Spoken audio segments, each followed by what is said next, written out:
Long ago, when these ancient Grecian temples were new, hemp was already old in the service of mankind. For thousands of years even then, this plant had been grown for cordage and coarse cloth in China and elsewhere in the East. For centuries prior to about 1850, all the ships that sailed the western seas were rigged with hempen rope and sails. For the sailor, no less than the hangman, hemp was indispensable.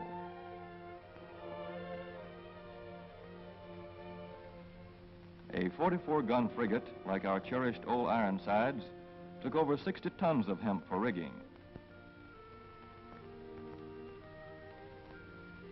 Including an anchor cable 25 inches in circumference.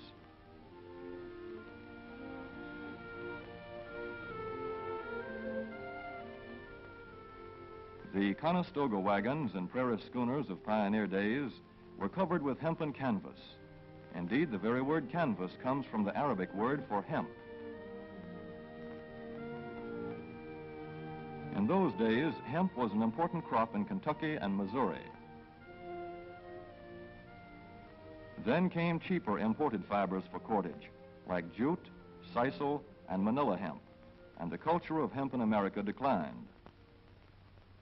But now, with Philippine and East Indian sources of hemp in the hands of the Japanese, and shipment of jute from India curtailed, American hemp must meet the needs of our Army and Navy as well as of our industries. In 1942, patriotic farmers at the government's request planted 36,000 acres of seed hemp, an increase of several thousand %. The goal for 1943 is 50,000 acres of seed hemp. In Kentucky, much of the seed hemp acreage is on river bottom land such as this, along the Kentucky River Gorge.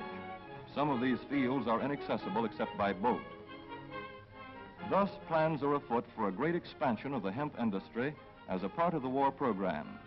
This film is designed to tell farmers how to handle this ancient crop, now little known outside Kentucky and Wisconsin. This is hemp seed. Be careful how you use it. For to grow hemp legally, you must have a federal registration and tax stamp. This is provided for in your contract.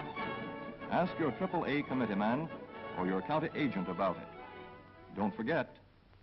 The Pepsodent Show, starring Bob Hope and his guests.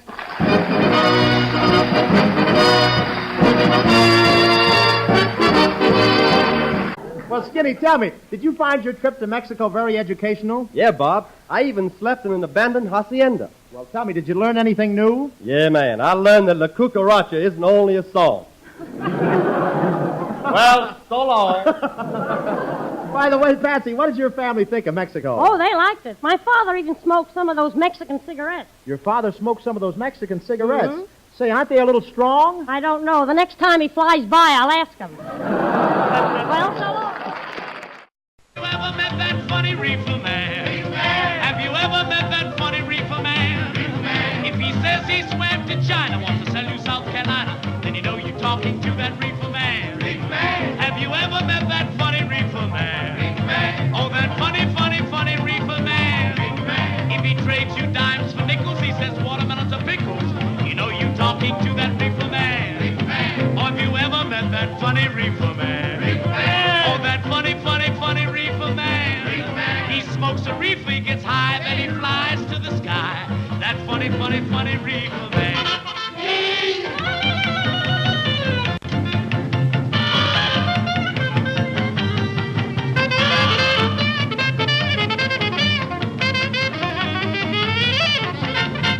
Toting corn or hay? Si, senor. I told hay. What's so funny about that? It looks like hay. Yeah, Indian hay. Marijuana, that's what it is. Verdad. Oh, no, senor. You are mistaken. It's not marijuana. It's just some piece of hay. Listen, I know marijuana when I see it.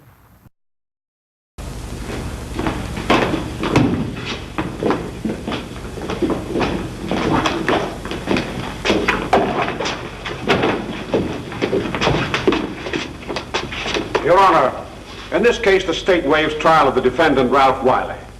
It is convinced that he is hopelessly and incurably insane, a condition caused by the drug marijuana to which he was addicted. It is recommended, Your Honor, that the defendant be placed in an institution for the criminally insane for the rest of his natural life. Defendant's counsel joins the state in this request. Since counsel for the defense, as well as counsel for the state, seem to agree on this, I see no reason why the request should not be granted.